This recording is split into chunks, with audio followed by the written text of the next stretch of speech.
Hey, James, I really appreciate your early insights on MicroStrategy. You've been ahead of the curve. I like MicroStrategy too, but with all the Bitcoin they keep buying, I'm getting concerned. I can't find any wallet addresses or clear custodial details. And how can we be sure the Bitcoin sailor is really stored somewhere and not just paper claims? Does this worry you at all? And thanks for everything you and your team do. So, brilliant question. And there's a lot to this, and I've covered this before, and this question comes up like every 6 months. But there's always, the Bitcoin ethos is trust but verify. And proof of reserves, you need wallet addresses so you can independently verify that MicroStrategy holds all the Bitcoin it claims. Then there's counterparty risk. If Bitcoin is held by a third-party custodian, what happens if, say, Coinbase or somebody runs off with the Bitcoin, or there's insolvency or fraud by the custodian? That's also a risk. We've seen a lot of that go down with some of the smaller custodians as well. I've made many posts about those guys. Also, centralization concerns. People are worried about MicroStrategy's massive holdings, and it could be vulnerable maybe to regulatory pressure or seizure by the government. Who knows? Another 6102 event like during the golden era, which wasn't a golden era, it's when they confiscated the gold, And then market manipulation suspicions.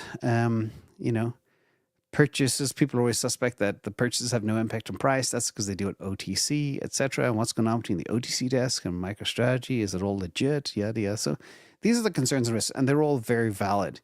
But the reasons, I do believe, they don't publish the address is a lot to do with risk management. They don't want to set up a honeypot that will be attacked by maybe some North Korean hackers. Risk of hacker attack, physical attacks, legal attacks, custodian attacks. That's why they want to keep it quiet. And believe me, when you look at the old decks for that Sailor MicroStrategy did for Bitcoin treasuries to entice enterprises to stack Bitcoin, a big part of that was around custody and risk management. So they're very, very well aware of what to do. Now, the other key thing too, it's a public company, it's audited, and the auditors, their job is to verify that Bitcoin exists via purchase records and confirm MicroStrategy legally owns it. Also, they check fair market using exchange data, the value. They also match Bitcoin purchases to funding sources, whether they're selling equity like ATM or debt or convertibles, whatever else. They also do custody review. They confirm Bitcoin is held by reputable custodians, probably maybe Fidelity, Coinbase, etc., with agreements and letters. And also, they assess and monitor all the safeguards and controls around transactions and fraud protections. So the auditors take care of this. That's one of the good things about dealing with a public company. Private company, you never know what's going to go on. The other thing that's pretty cool, I shared this earlier on Patreon, is the type of crazy financial jiu-jitsu, again, that Sailor's doing, is he's weaponizing capital markets. And I will step out one second, is when you live your life trying to build a reputation, and Michael Saylor is at such a level where he personally owns a lot of Bitcoin. His company owns a lot of Bitcoin. His mission is to provide free education to the world and stuff like that, and help people understand Bitcoin and escape the fiat matrix. His purpose-driven life is bigger than defrauding customers. And there's no way he would destroy or ignite his whole reputation over something like this, especially look at the people he meets with.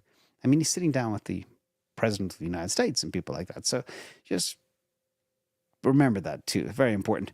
But this is what's also cool. MicroStrategy are weaponizing capital markets. They're doing financial jiu-jitsu. They are doing the craziest stuff that you could imagine. And that's why there's an insatiable demand for the MicroStrategy stock. And that's why a NAV premium exists. They have done way more than my wildest dreams 5 years ago. So bear that in mind. And finally, scared money don't make money.